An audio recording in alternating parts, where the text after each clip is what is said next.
This is Democracy Now!, democracynow.org, The War and Peace Report. I'm Amy Goodman.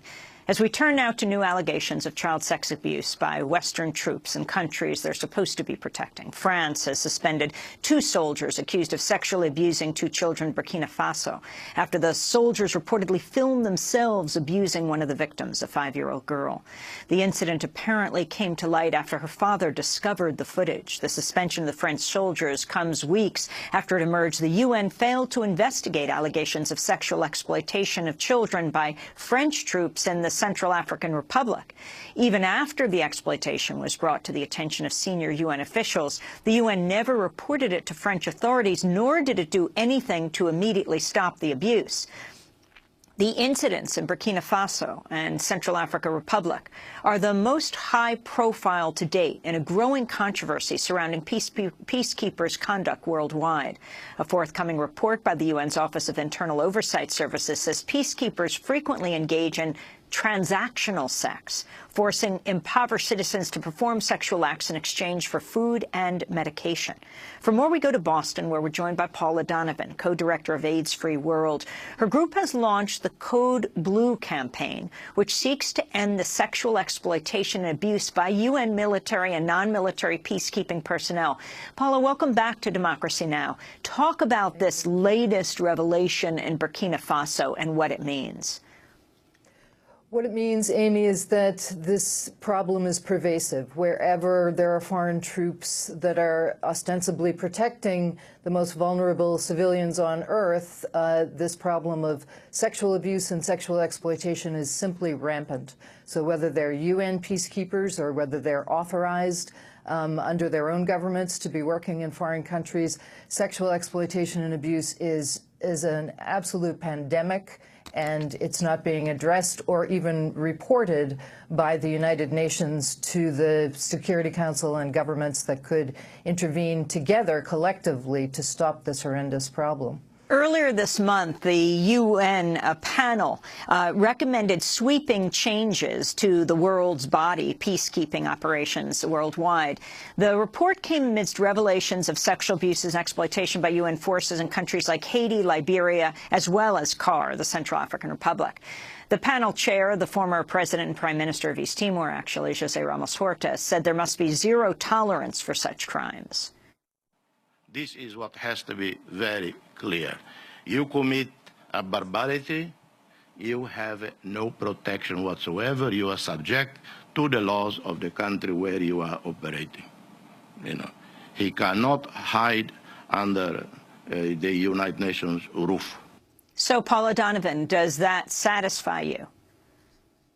It satisfies me certainly that President Ramos Horta made that declaration. Unfortunately, the entire panel did not agree with that consensus. So President Ramos Horta had to speak unilaterally as the chair and make that strong recommendation that the immunity that's provided to both the military peacekeepers who are operating in foreign countries and, even more importantly, to the United Nations civilian personnel who exist in all these peacekeeping countries is simply an obstacle to justice. Justice can't be served as long as there's one form of investigation and prosecution for anyone affiliated with the United Nations and another for the other billions of us around the world. So talk about the responsibility of the United Nations when it comes, for example, in Burkina Faso to the French peacekeepers that are there. What's the relationship? And then what about the French government suspending these 2 soldiers? Mm-hmm. Well, there are 3 categories, essentially, of foreign soldiers who operate in countries, mostly in Africa and around the world. The French soldiers in this instance in Burkina Faso were there through an agreement between their country and Burkina Faso to deal with anti-terrorism. And that wasn't under the mandate of the United Nations, although they would certainly cooperate with United Nations peacekeepers on the ground. And then there's a second category where the UN mandates or authorizes foreign troops to come in, again with a relationship between the governments. And then the third and most prevalent situation is when UN Security Council members authorize a peacekeeping mission, and soldiers from around the world are contributed by their countries and go and work together to maintain what's usually a very fragile peace. In the Burkina Faso incident, these soldiers who are now suspended, not arrested, which I think is critically important to note, but the soldiers who have been suspended were there as members of the French military. And France, of course, is a permanent member of the Security Council, as is the United States. The U.S. and France send their troops abroad to work in countries that are in crisis. And of course, they should be operating where, you know, under any mandate or agreement, they should be operating as though they are the world leaders who are supposed to be setting the standards for the way that that soldiers and other forces behave when they ostensibly assist governments that are in trouble. I want to turn to comments made by Lieutenant General Romeo Dallaire, head of United Nations Peacekeepers during the genocide in Rwanda. He spoke in May at the launch of Code Blue, along with you, Paula Donovan, the Code Blue, the global campaign to end immunity for UN peacekeeper sexual violence. So there's a sense of a culture of silence out there, a culture nearly of impunity that's within the construct of many of the contingents, because there's been no really effective means by holding people accountable and, in fact, prosecuting them in a timely fashion, and in so doing permitting those who are in authority to influence their own command, to impose discipline, and to impose legal action against people who commit crimes. And so removing the impunity from the civilian side is probably the most innovative idea I have heard in the longest time.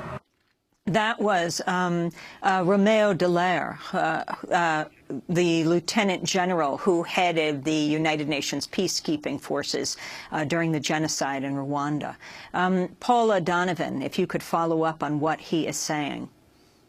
So what Lieutenant General Dallaire said in support of the Code Blue campaign and its goal of ending immunity for UN civilian peacekeeping personnel as the first step is absolutely crucial.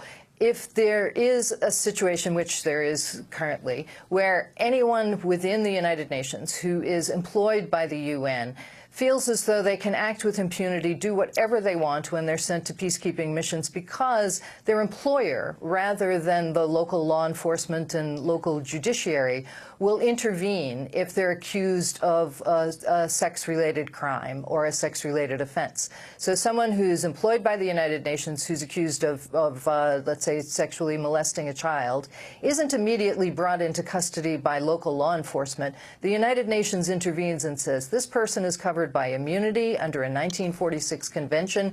We will move in with our investigators and first decide whether we think there's a credible allegation, whether we think there's enough evidence, whether we think that a prosecution should proceed. And that doesn't exist for anyone else in the world except diplomats and UN personnel. So this creates what Romeo Dallaire was describing as the culture of impunity, when you've got the standard bearers at the top of the United Nations who are operating these peacekeeping missions and instructing soldiers about what they can and cannot do, who are immune from any normal process, at least for the period until their employers decides whether or not they really should be disciplined, whether they should even be arrested or accused of these crimes.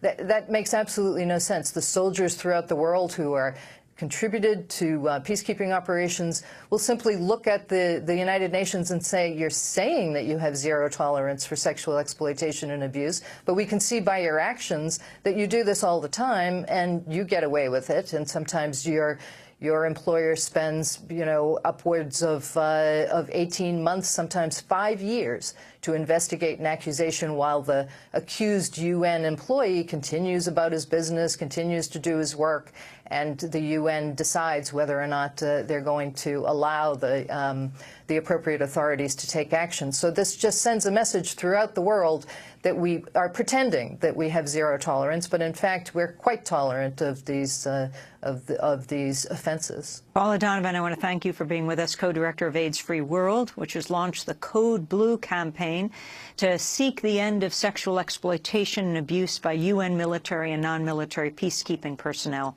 around the world. This is Democracy Now! When we come back, we go south. What about the black church burnings throughout the South since the Charleston massacre? Stay with us.